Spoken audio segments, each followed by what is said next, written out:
welcome. I never get applause on just hello everybody. But welcome to Think Big Theater Arts, one of my other homes. It is so great to see you here. I am honored and I'm taken aback, frankly, at the amount of support that we've got for our special friends this evening. And I'll be honest with you, I thought about a couple of speeches, and nothing really stuck. So you'll pardon me. I've been teaching for 20 years now, and I've never done anything like this before. So I am trailblazing. Please indulge. Just the boilerplate stuff first. In the unlikely event of any kind of an emergency, we do have two exits. One would be right out this door over here to North Ocean Avenue, and that would take you, if you went right through those curtains, out to the back parking lot. If you've never heard of Think Big and this whole thing, it is a nonprofit organization dedicated to the education and the entertainment of young people. My wife is the heart and soul of Think Big, and I do my best to help her out as one of the founders here. Every weekend, essentially, we either are performing for kids or we are having kids perform and learn the art of theater here. Okay, so here we go. Tonight, I've taught many of you. I'm going to teach you tomorrow. And there are a lot of parents in here that have, during open houses or meet the teacher nights, have spent a couple, 10 minutes with me or so. And you probably think, oh, he's a very extroverted guy. I'm actually a very quiet person in real life. And tonight is absolutely not about me, so I'm going to keep this very brief. How did this whole thing turn out? Well, once upon a time, in 9th grade, I met a fellow very quiet person, and her name is Rona Mariah.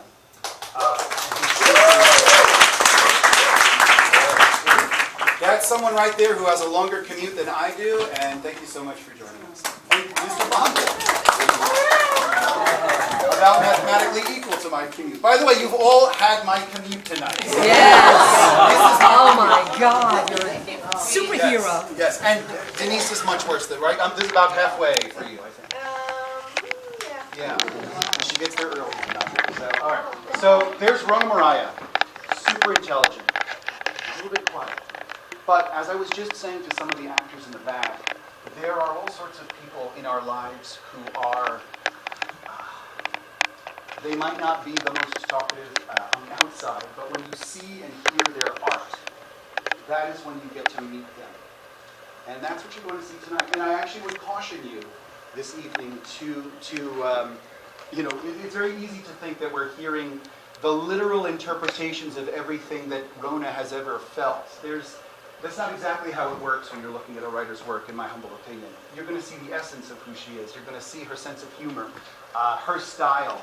And so I had this opportunity as she grew up and became a senior, and over those 4 years I got to see a number of her plays and workshop with her, and be that super strict and annoying teacher to her, developing these works.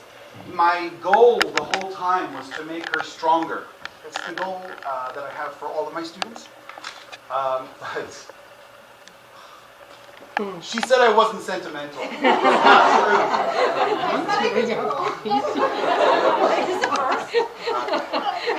I keep it very cold. Don't tell the incoming 9th graders that I am a nice person.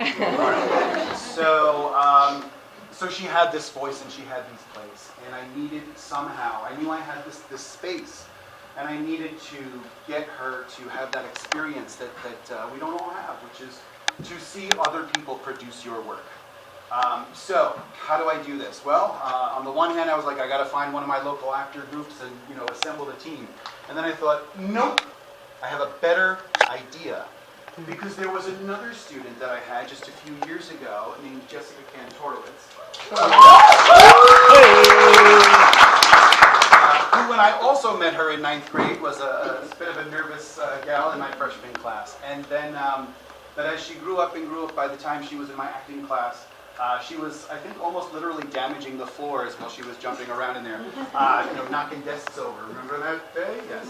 So I, until today, had never seen the cast, and I had never seen their work. And that would normally, as a producer of theater, terrify me.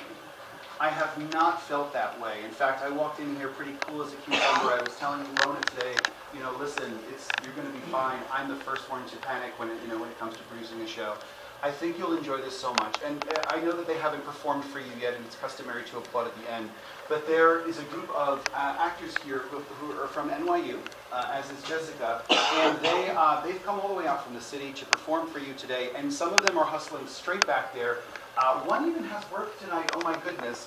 So if we could just get an advance round of applause.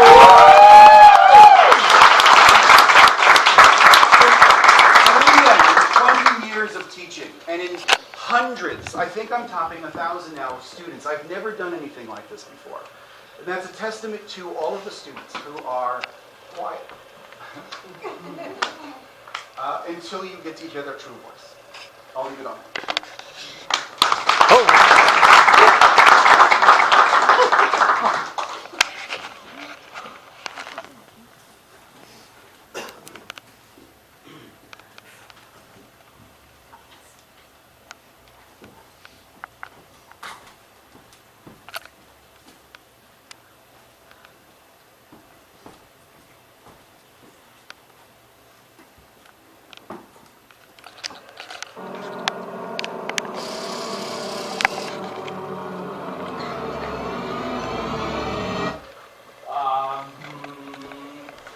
Arabian animism, Iranian animism, Asian animism, Indian animism. Don't pause like that if you don't have any new information. I like the dramatic effect. Is there anything we can pull from that's not animism? There's European fertility worship. This is a disaster. It's not a disaster. You think Sumerians practicing human sacrifice isn't a disaster? If it was one guy going around telling everyone else to kill each other, then yes, it would be a disaster, but they're all doing it. Amazing what people do when they're in a group. Will you be serious? We can't just stand by and let this continue. Why not? This is what religious evolution is. It isn't always pretty. Evolution, my ass. What if they kill each other to extinction? The Mesopotamians have come so far from worshipping animals. Do you want that progress to come to an end? Let me see the fertility worship files and hand me more juice.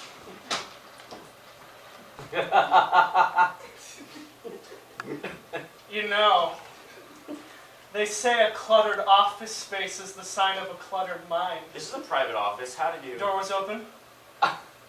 No, it wasn't. Then maybe fate left it open because it sounds like the two of you need my help. Are we having a juice party? No. See, we're not allowed to have alcohol in the office, so when there's a crisis, we resort to juice. And this mess is the crisis. Nope, just some spring cleaning. Really, because it sounded to me like you two were looking for references from other faiths to incorporate with the Mesopotamian gods. Yes. We're trying, hoping, actually, that a different influence will take over enough so that the people will stop trying to appease them through human sacrifice. Trying, hoping, these are the words used by people resorting to their last-ditch effort. What are you, some kind of salesman? No, I'm the answer to your problems. Unfortunately for you, you don't know what those are. I don't. No, you seem to think that the problem is the people, but it's actually the gods.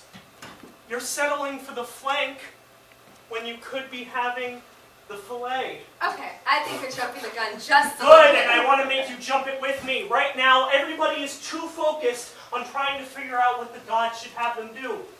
Let's face it, they're not very clear, rather than trying to uphold moral values of their fellow humans. What these people need is to be set on a blind date with a whole new set of values, and I have just the 3 men that can do it for them. Thank you. But we're not interested. You don't have to accept if you don't want, but it can't hurt to hear a fella out. All right. We're listening. Perfect. Now imagine the 3 best mentors, teachers, and leaders you've ever had. Now roll them all into one and imagine 3 people 1,000 times better. These 3 prophets are those people. We start with Abraham, the ringleader of this whole shebang. This guy's uber special. He bravely leaves his home on a journey to Canaan without dying of dysentery. He vows to leave it for his descendants to live and thrive and have more descendants. You know there are people living in Canaan, right? Yeah, those, but let's face it, There's the Canaanites, whose greatest accomplishment is being conquered by Egypt, or the descendants of Abraham. It's hardly an even scale. But every great hero has a test of faith, and unfortunately Abraham's is a little disturbing. What he has to do is sacrifice his son. What? Why would he do But that? before he can plunge his knife into his son's neck, a messenger from heaven comes down and stops him Oh, good. and gives him a sheep to sacrifice instead. Oh. But that's all right, not all prophets sacrifice animals. Our second prophet, Jesus, is sort of like Abraham, but with added features and upgrades at no additional cost. This guy can walk on water, turn it into wine. He even brings a guy back from the dead. Does he do children's birthday parties? You're funny, but no. This guy's real specialty is using metaphors and images to display messages of love and peace among men. The most unusual thing about this guy aren't his powers, it's his love for humanity. I mean, seriously, he says that the meek are blessed and should pray for the people who persecute him. This guy sounds like he was born yesterday. You know, that's fine.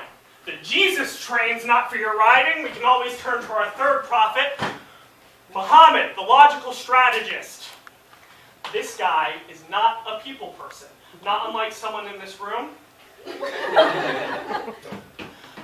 He thinks that the people around him are way too materialistic and way too tribal, and to combat this, he starts living in a cave. So he's a vampire.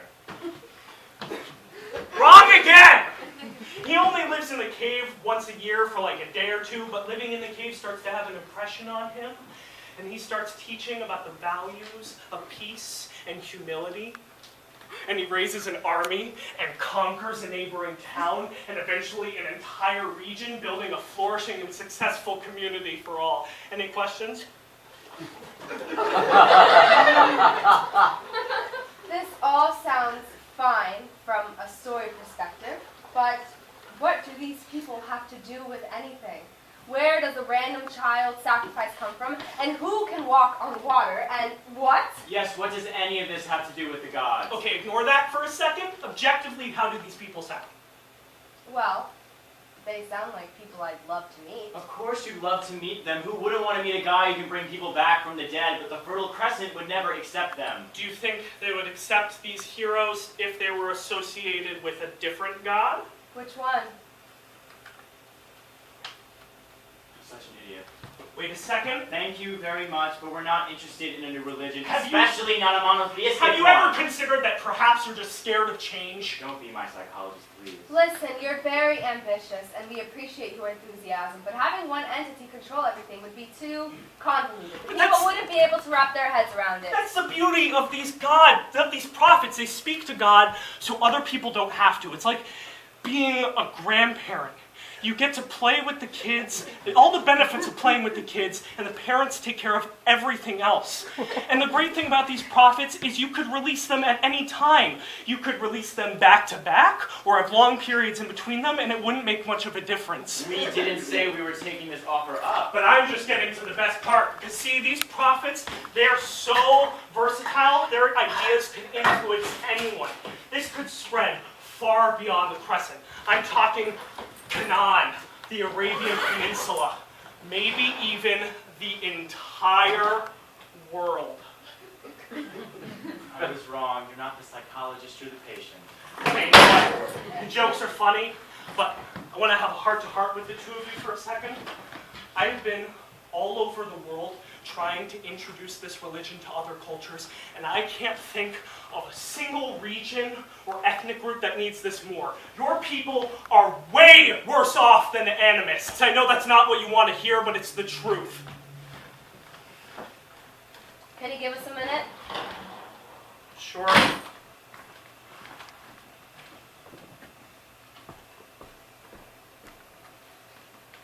That guy is a punchable face. I don't think he's completely wrong. Of course he's completely wrong. Even if the Mesopotamians were a mess, we could never get them to believe in one God. Maybe. Or maybe this is exactly what the Mesopotamians need, these prophets. Having one God is just a side effect. He made it sound like a side effect, but he's not giving us all the details, because God sounds like he has an agenda. Sending people to preach love and humility sounds sketchy. Look, I think it's worth a shot. If the people reject the idea, then it'll just die out. I'm not going to help jumpstart this. Why not? Because I think it's a terrible idea. Even if these prophets get off the ground, they're not going to last. They have, what, a year, maybe two? Look, this is the last chance we have to take the fate of the Sumerians in a different direction. This new religion will change them for the better. You'll see they'll love each other, and they'll work together, and they'll stop arguing about which God is better, or which priest is holier, or whether that stupid ziggurat looks like it touches the sky when it clearly doesn't touch the sky. And this will be something that people will look to and think, wow, those people have everything figured out. I can't do this without a background. I don't want to do it with anyone but you, so are you willing to take a shot with me on this? No. Really? Huh. Thought that would go a bit differently. You know, you sound exactly like those chumps the salesman was trying to market to us. Yeah, well, those chumps are as real to me as you are. I'm sorry, I didn't mean... Well. We're done talking! And what conclusion have we come to? Those prophets sound great. I'm in. All right, welcome to the new age of monotheism. Peace and harmony will be the law of the land, and nobody will ever kill anybody over differing interpretations of what God wants ever again. I'm excited. I guess you can put away these files on Oh, European actually fertility about worship. that. I'm not investing in this. I think it's a terrible idea, and also I really just don't like you. I don't care, shall we? I'll see you around, I guess. Wait, some juice for when you're in another crisis. Thanks a lot. Wait, what was that thing you just said? Some juice for a crisis? Juice. Juice. I like the sound of that.